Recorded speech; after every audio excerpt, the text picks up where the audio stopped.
Hello guys, welcome back to our channel. So in this video we are going to see how to implement or use the SQL constraints in our database. So we will first see the two constraints, that is not null and unique. Other constraints we will see in our upcoming videos. I have also explained each and everything in detail about the constraints in my previous video. So I would suggest you that you should see that video first, so it would be more clear to you about the constraints and their uses in our daily life, and then you can see this implementation, so it would be clear in your minds that why we use these constraints. So we have seen its explanation first, right? But how to use these constraints? So there are basically two ways to use this constraint, that is with the help of the create and the alter command.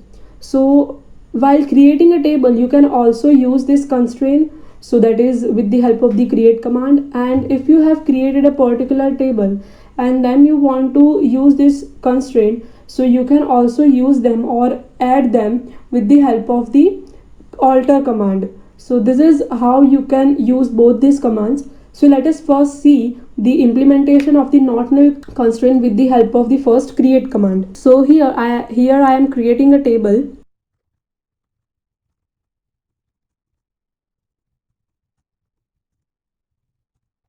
So here I have write a syntax for creating a table.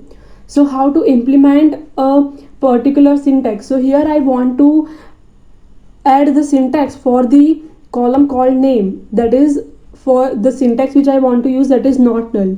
So here not null means you have to write a particular field in each and every element. You cannot skip any of the fields, means you cannot put it empty. So here I am writing it as not.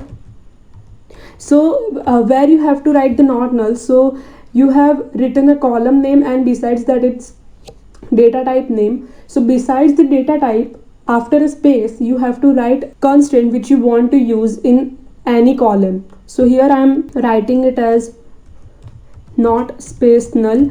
You have to write it in not space null way. If you write it in a way like not null, it won't take it. You can find this type of syntax. So here I am writing a space between it, and now if you can see that this particular syntax has been executed successfully. So now if I'll describe this table, so here you can see that in this field called name and its data type varchar, you can see that not null field is no, means you have to write each and everything in this syntax in this particular column. So now if I'm inserting any data,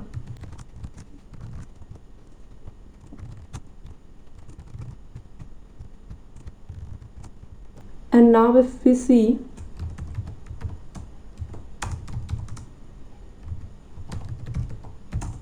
so our data has been inserted successfully. So now if I won't write the entry for the name, then what error you can find, that is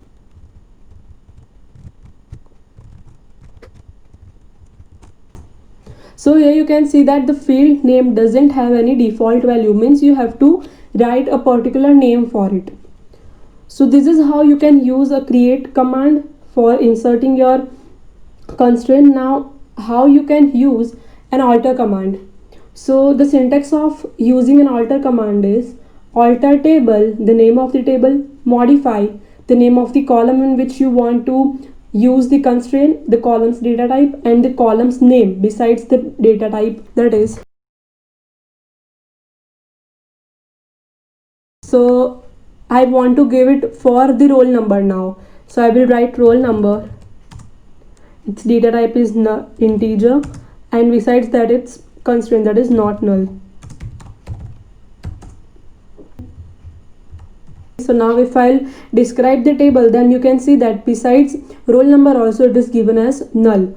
So this is how you can it also works in the same way that we have seen previously, that if you won't insert any value, then it will give you as field should not have any default value.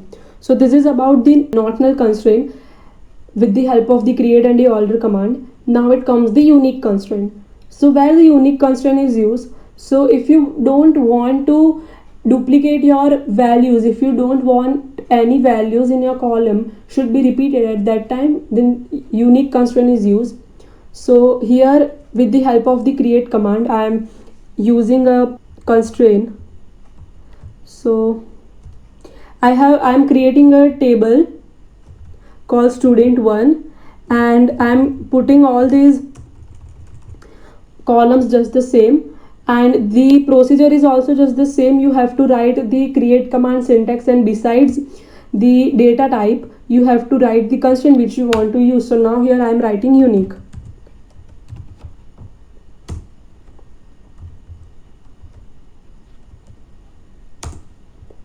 So here you can see that in the field called name it is given us the key that UNI means unique. So now if I insert my values,